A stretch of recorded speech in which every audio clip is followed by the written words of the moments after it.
blood pressure niya after ng NGT. Are you okay? We're good. Yan. Grabe. Nakaka-trauma yung NGT. Lumalakas na ng loob ko kasi merong 122/75. So, good. Maayos. Ba't yung 95? Yung pulse niya yan. Ayan si Dave. Okay. We're done. Nakikinig si Dave kay Janiel Sa akin medyo siya irritable siya. Oh my God, I got a call. Wait lang.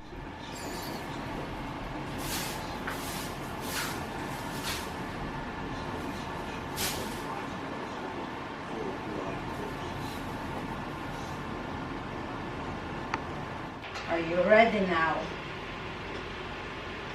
Huh? What's the matter? Yeah, because you remove your NGT, so we need to wait for the nurse to come here, huh? Love, look at me. Sige na. Look at you. Or we're gonna go back to the hospital because you're not talking on me.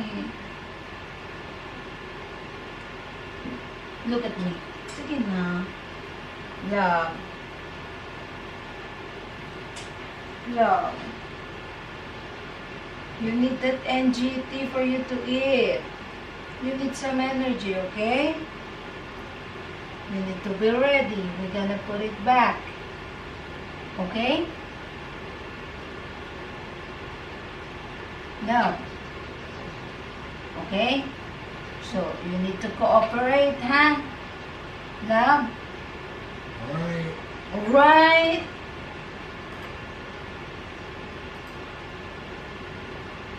You're already late to your We're so late to your medication.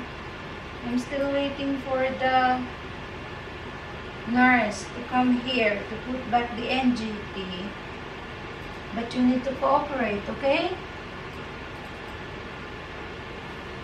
Just relax. So, yun na nga, dahil madaling araw, medyo, siya, alam niyo na, medyo kasi na, nagiging, yung pakiramdam niya, irritable. Ayan.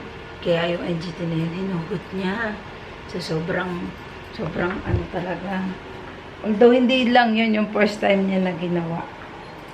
Nung dati ginagawa niya yun, nasa loob naman kami ng ospital, kaya okay lang. Ayan. Ngayon kasi, ginawa niya dito sa bahay. So, mas nakakakaba yun. Pero alam ko naman yung sakit na yun na sa bibig, sa ilong niya. Ang hirap din naman talaga nun, diba? Pasensya na kayo. Ito yung pusa namin is masyado makulit. Tapos, ito yung sinasabi ko, ubos na uli. Tignan nyo naman. Ito, ubos na. Tapos, ito, paubos na. So, bibili na naman ako. Ayan, oh. Diba? Ganyan agad siya. Mabilis to kasi nga, 6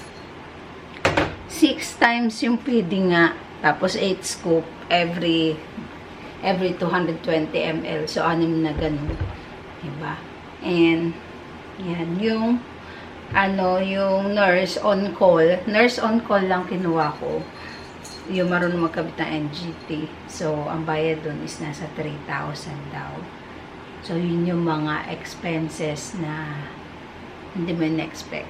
Pero sobrang thank you dyan kay Jim at kay Terry. Friend namin yan ni Dave. Isa rin, si Jim is foreigner. Tapos, nandun sila naka-stay ngayon sa Silang. And then, ever since sila yung, kumbaga, nung napunta kami sa ospital, hanggang ngayon, tinutulungan nila kami. Kasi nga, hanggang ngayon, hindi ko ma-access yung bank namin. Binilhan nila kami.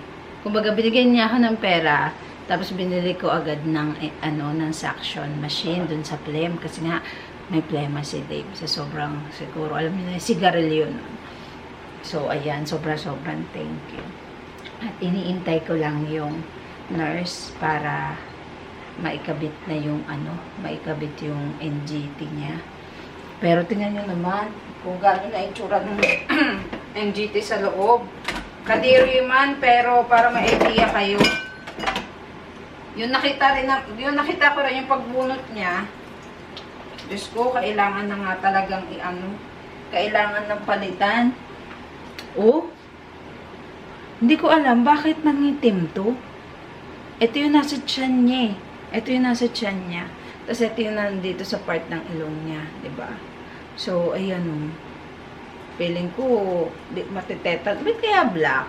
Tatanong ko mamaya sa nurse para may idea ko bakit to black. Hindi naman siya mukhang blood, no? Tingnan mo, blood to. I don't know. Hindi ko rin alam. Hindi naman siya mukhang blood. Para siguro sa sobrang acidic ni Dave. Yan, hindi ko sure yan. Kaya hintayin lang natin yung nurse, ha? 2 weeks. Ah, okay. Kasi po, yung food, Na-stop. o tsaka yung mga gamit po. Ah, Kaya minsan, pag hindi po talaga nalilinis yun, Anin ko lang napapalitan, nagkakaroon ng LBA. Ah, okay. Kaya pala sabi ko, parang may bulok-bulok. Pero kung 9 days, ilang days na ba kayo dun sa hospital? Sabi ko Ano? mga 7, 9 gano'n. Ano po, bali, sa ICU, 8 days. Tapos, 3 days lang kami sa recovery, pinalabas na kami. Pero bago pa kami lumabas ng Pero pa kami lumabas? Napalitan ulit yun kasi tinatanggal niya nga. Hindi natagal. Weekend kayo nakawin mo niya, linggo. Ganun po, pagka ano talaga, unless natatanggal. Tsaka marami yata siyang gamot. Kaya mabilis umitin. Bali, ano na din, 2 weeks na rin na naka-insert sa kanya kasi naka 1 week na kami ngayon dito. Hindi ko kami umuwi. Tapos ito, sir, ito mo, tanggalin yung plastic. Oo, hindi kasi na matagal ang bigat. Oo, para... Pero paparating kasi yung isang niya, yung isang foam, yung pang orto. Oo. Sige pa. Ang tagal. Wala naman sa sugat sa likod. Wala naman. Nabibend out niya pag ganito. Ang Pero weakness ito kasi- niya yung right side. So possible yung NGP po, doon natin ilalagay sa right side. Dito po nila nilalagay. Pwede naman sa kabila. Pwede. At saka yung tube mismo, yung nakalabas dito para Hindi niyo magalaw. hindi. Oo nga. Kasi minsan, nandito. Puro pa. Tapos, oxygen pa rin siya, hindi po. Totally, naman po, pinapractice ko na wala. Minsan. 2 hours po, practice it. Mm. Wala ha. Nawala. Para hindi po maging independent. Yun na. Ay, dependent po. Tanggalin ko naman. Dapat, kasi magkakabitan. Ang mahal pa naman ito. Opo, mahal renta. Ang renta niya, 1.5 po. Opo. Tapos ang refill, every other day, 750. Tapos yung gatas niya, Yung ensure, nag-blend. lesser na po ang... Sige po. Pero nalang po ako din ng yung asepto, yung ginagamit niyo po sa pakain, yung may bulb. Yun may bago. Sorry, got you. Ano po ba? Medyo bulol pa nito. Oh. So, mareresume, mababalik lang po natin siya sa yung kain talaga. Sa advice ng doktor, tsaka kapag nakapag-articulate na siya ng... May mga words po siya nasasabi. Pagka medyo nag-subside naman na yung... Kasi medyo bago-bago pa yung Opo, stress. mga ganun. Makakabalik din naman siya sa una. Tapos pinipitin na po siya. Yes po. Pupunta dito. Since nung nasa ICU pa lang. Tuloy-tuloy na po yung PT tsaka OT. Occupational therapy. Sila makulit po kasi.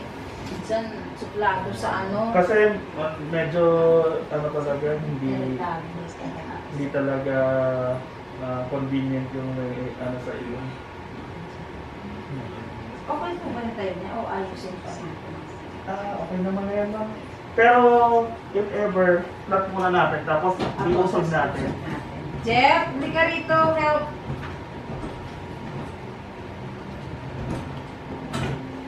Ay. Jericho. Jeng, hindi ka rito.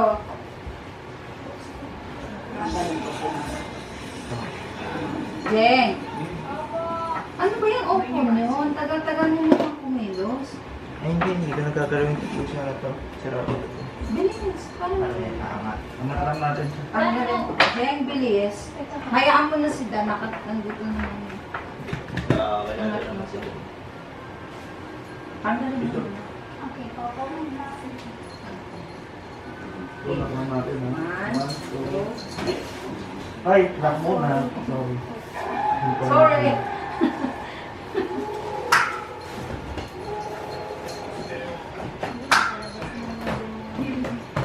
One, two. One, two, three. Isa pa. 1, 2. Okay. Nandiyan lang po yung bigat niya. Tulong na lang po. Pasok. 1, Jeff, bukat dito para 1, 2. Okay, ha? Relax, okay? It will be easy. We're home. So you can do it.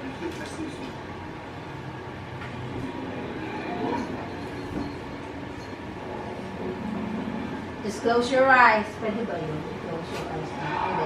Sir, you need to swallow ha. Love, you need to swallow.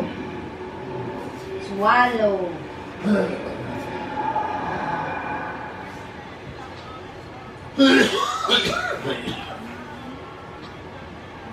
Ulan din siya. Pero meron na siyang inom na para sa plena. Walang Tingnan ko rin po yung mga gamot. sinasaktan ko kasi nga nag-diyan siya mag-cooperative siya sa akin. Wala naman binigay si Doc sa ulo. Ito po yung mga ganyan. Tingnan ko. Atorvastatin sa kolesterol, dex sa ulo. Omeprazole sa sikmura. Yung omeprazole, hindi pa niya nainom. No? Tapos na po. Kasi 3 days na lang. 3 days na. Okay. Losartan, ito yung maintenance, losartan, amlodipine, aspirin. Nakakadumi siya. Yes po. Okay. Hindi na ako nagpapainom ng pampadumi. Pero wala siyang binigay sa pleno. Pwede kayong mag-flumosil, ma'am. Okay lang naman yan. Opo. Tinutunaw sa tubig yun. Ano yung mucolytic? At bedtime lang po yun. 600 mg. By NGT din po yung... By NGT naman yun. Bali, para siyang magiging Sprite. Gano'n. Kasi yung isang tablet, ilalagay mo sa at least half glass lang ng water. Sige po. Tapos ipapadaan. Para lang matunaw. Kasi Ano po yun? Once a day po? Apo, sa gabi po. Ah, Sulat na lang. Oo. Pwede ba po yung walang isa? Basta bili kayo sa mall sa Mercury. Sa mga drugstore lang na... Kasi ang follow-up check-up pa po namin, 11. Sa 11. Eh siguro pag doon, bibigyan siya. Pagka sa 11 ko, paano mo niyo po siya dadalhin doon? Kaya tinatry namin siya ngayon paupuin para kahit pa paano, wheelchair sana. Pero pagka ganito ma'am, kailangan ambulance. Ibabalik po namin. Meron naman po akong kung ma-consider yung ambulance service. Hindi naman, wala namang doctor, kaya hindi naman ganun sa mga. Tama. Tapos i-send ko na lang sa inyo ma'am, Sige. kausapin mo. Tapos, Eh paano po yun? Nakaganon pa rin kami hanggang doon sa check-up lang eh. Clinic. opo. Pagka ganun kasi nang kinahirapan ng mga ilang weeks lang naman ng follow-up niya, ilang months. Pero kapag natuloy-tuloy na yung PT, medyo magalaw-galaw na siya. Pwede na wheelchair, pero for the meantime, lalo na kung bagong ICU, yung stress po kasi nung ililipat siya sa wheelchair, baka mag-shoot up yung BP. Mas stroke na Oo, naman. kada kasi kada... Kaya dapat gagawin kami, pag trinavel niyo po siya, relax dapat. relax lang siya.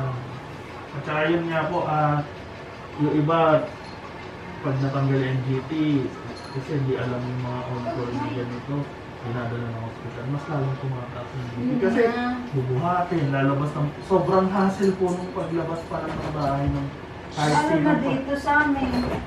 Ganyan. Hirap na hirap. Kaya sabi ko, naghanap talaga ako on-call. Sabi ko may mga on-call naman dahil nung ano nga, nung pandemic, on-call. Nag-on call din kayo. Kumbaga yung ano lang po namin, Nag-start talaga kami ng pandemic. di ba po, di marami. Totally marami, kaso nga lang yung iba po, nagtrabaho rin kasi Oo. sa ospital.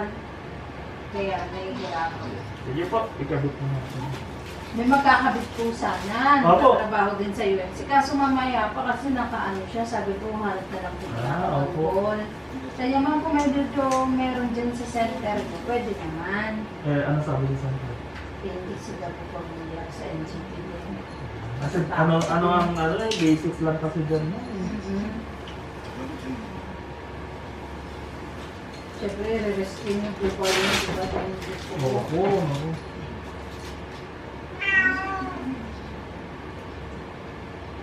Ako 65 po ang 65 po ang I'm level. not sure po. Ah. Pero kung yung Parang hindi nasa nakalaman, 65 kasi. Parang hindi naman sa sobrang 65 din ko kailangan.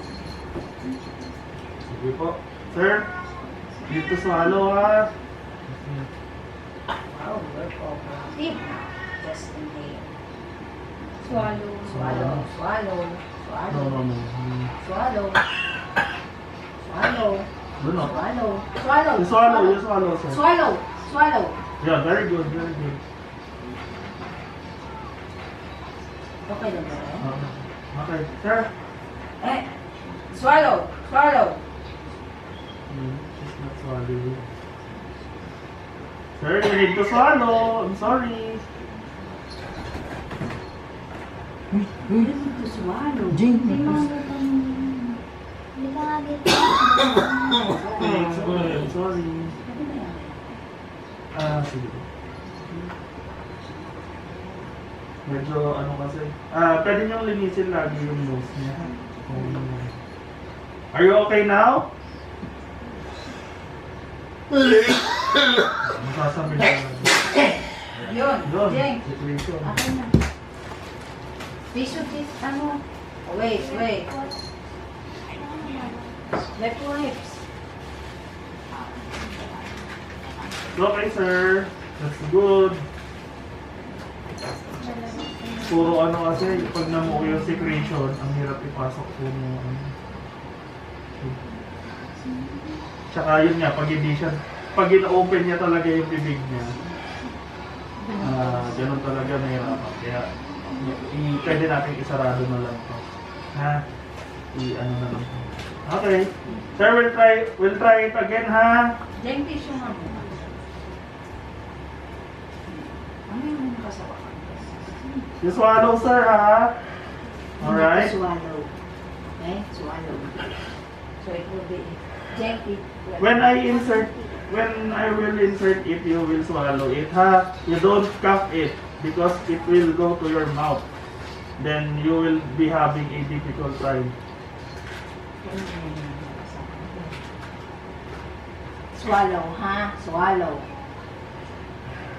Okay? Use your ano na. Let's start. Okay, let's start. Swallow, ha? Swallow lang. Swallow. Don't cough. Swallow, swallow. Swallow, swallow. Swallow. Then, pag inuubo niya talaga. Sa kabilang ilong po kasi siya nilagyan last Opo, time. matatanggal at matatanggal na po kasi pag doon. So okay po sa inyo. Pwede rin sa kabila. Doon na lang. Parang mas daw kasi siya kasama. Sige. Last time kasi. Pag dito kasi, buti na naman yun. Sige, try natin. Pero, hindi po natin siya ma-insert pag inuubo. Yung dapat talaga, malunok. O, kaya, imamanual natin, iaangat ko to, sarado yung bibig niya, hindi siya makakaubo.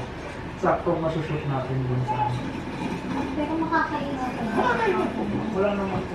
Kasi mouth breaker po siya. Opo. You need to swallow. Ha? No? You need to. We cannot feed you, sir, if you will not be having your NGT placed in. Okay,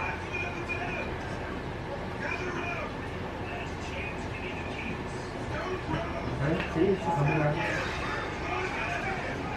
Here na lang, decide. Ha? Okay? Ah, sige po, sige po. Sarap po ng pizza.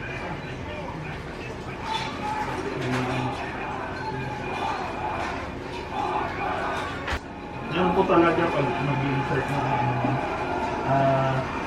syempre, depend, pag may cooperative, pag cooperative po yung Mas pasyente, malaki. mas malulunok. Pero pag ganyan, by chance tayo, tsaka dapat ma-shoot natin ang hindi siya.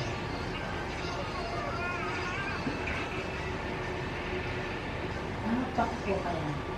Mas okay na ba yun? Pwede rin po, pero okay na po yung ganyan. Konti lang.